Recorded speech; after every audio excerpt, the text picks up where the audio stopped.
The views and opinions expressed by the guest author or speaker during this live session are their own and do not necessarily reflect the views of Reader's Magnet. The content shared is for informational purposes only and does not constitute endorsement or promotion of any particular belief, ideology, or product. Hello, authors, book lovers, and storytellers. Welcome to RM Hype, and you're tuning in to Reader's Magnet's featured author interview. And we actually got caught up a while ago. And I'm your host, Ravan. I'm back here with our special guest. We have the author of The Parable of the Coal. We have Matthew Swan. Hello again, Matt. How are Hey, you? I'm great. It's great to be on here, and hopefully things will go well this time. Yeah, me too. For all our viewers out there, actually, we had a live session a while ago, but we got cut off because there's a problem in the connection. But hey, there's a first time for everything. So right now, I'm going to redo this interview with Matt Swan because he has such an interesting story behind this book, The Parable of the Coal, which you can find on top of my screen right here. That's the book cover. You can find that one on Amazon and Barnes and Noble. And so, for this is for our viewers, Matt. So, can you share about yourself and your writing journey? Yeah, I grew up in a little farm up in Idaho, type of a deal, and I'm now a CPA. And I Mm-hmm. know that everybody thinks CPAs are real boring people and that, but part of my background, my mom was a pianist and did oil painting and Mm-hmm. watercoloring stuff. My older brother was an artist for Walt Disney.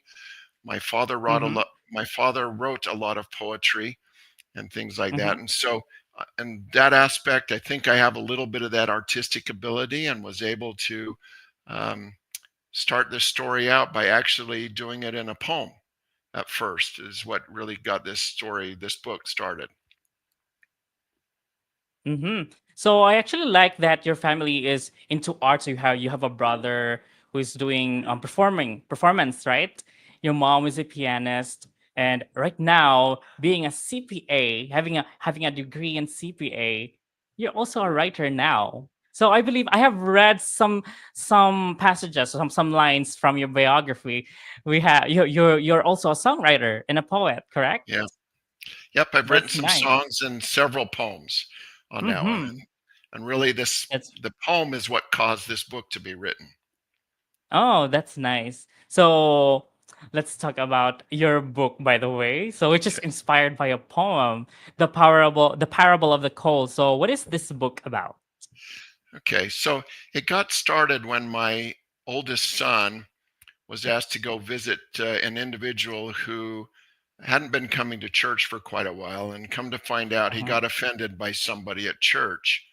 And unbeknownst to the individual who offended this guy, um, the guy at church who kept coming to church and whatever else had no idea that he had offended this guy, type of deal. But Mhm. this guy got offended, and so he decided to quit coming to church. I'll show him. I'll quit coming to church, type of a deal.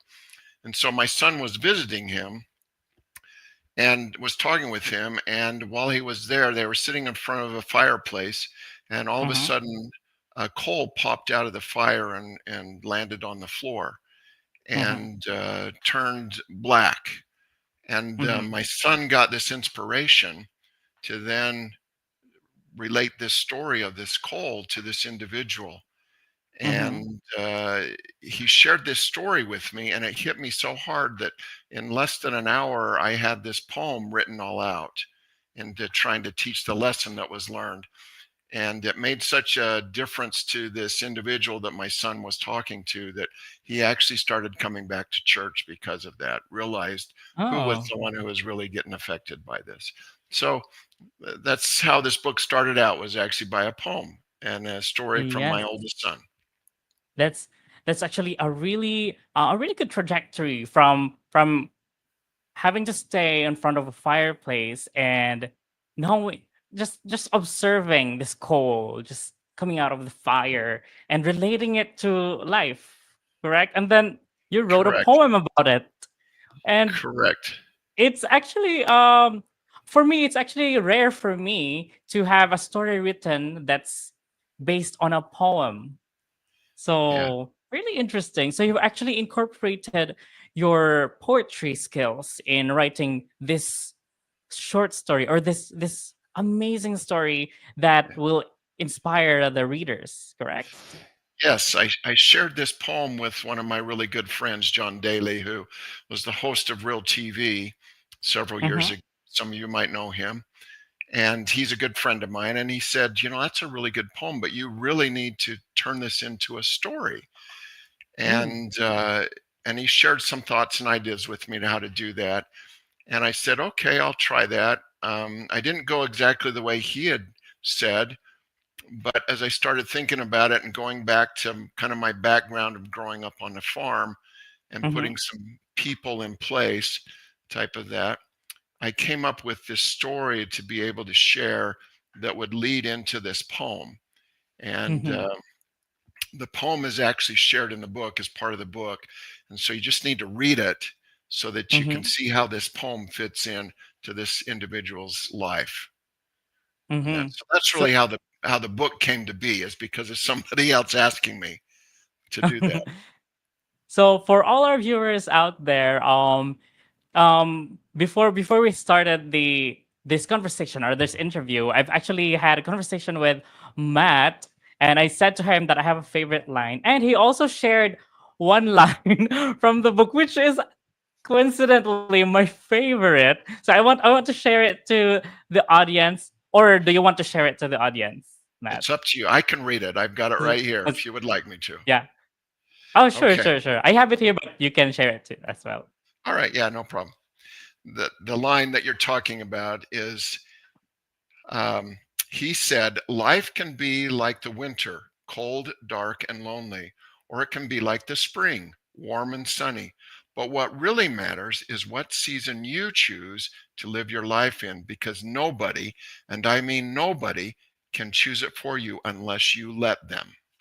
Yes. So I actually got that line from a sample that I've read. I'm not finished with reading the book yet, but I'm really hooked with it. So life can be like a winter, and um Um, here's the line that really struck me. What really matters is what season you choose to live your life in, because nobody, and I mean nobody, can choose it for you unless you let them, which is actually true. So, Yeah.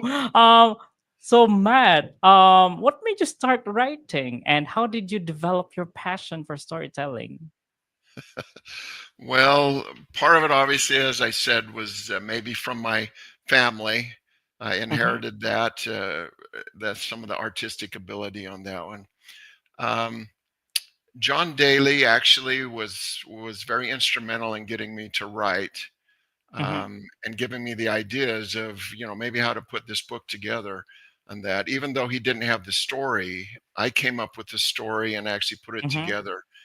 And it was probably, in all aspects, probably took me less than 20 hours of time that I mm, spent on to actually write this story. I mean, it's not a huge book, but I wrote it that way on purpose, to be kind of short enough that the message could get there. Somebody could read it in less mm-hmm. than an hour and get that message and realize, hey, maybe, just maybe, I need to share this with someone else that I know Yes. might need this lesson on here, like you talked about. Yeah. um, don't let somebody else choose the way you're going to live your life. Yes. and And and so I wanted to share that message, and I put it in this story, but as if I were kind of growing up on the farm, using some individuals, but making them as kind of fictional characters too. yes.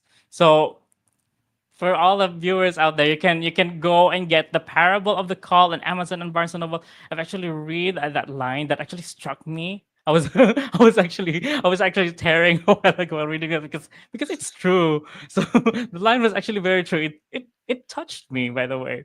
So Matt, when creating your characters, so I've read there's a character named Steve. There's Edgar. So when creating your characters, do you draw inspiration from real people, or are they entirely fictional? Well, they were based upon real people. Uh, Growing up, our neighbor, of course, growing up on a farm, your neighbor is quite a ways away. Mhm. Yes, we could see his home, but there was farm ground between the two houses and that. But we did have a neighbor whose name was Edgar, Mhm. and was a single man,